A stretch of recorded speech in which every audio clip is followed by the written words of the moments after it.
এমনি এমনি ঘুমাবেন না।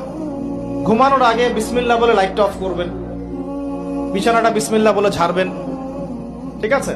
ওয়াশরুম থেকে পারলে অজু করে আসবেন। মশারি দিচ্ছেন, লাইটস অফ করছেন, পাত্র যেগুলো আছে সেগুলো একটু ঢেকে রাখবেন বিসমিল্লাহ বলে, দরজা লাগাবেন বিসমিল্লাহ বলে।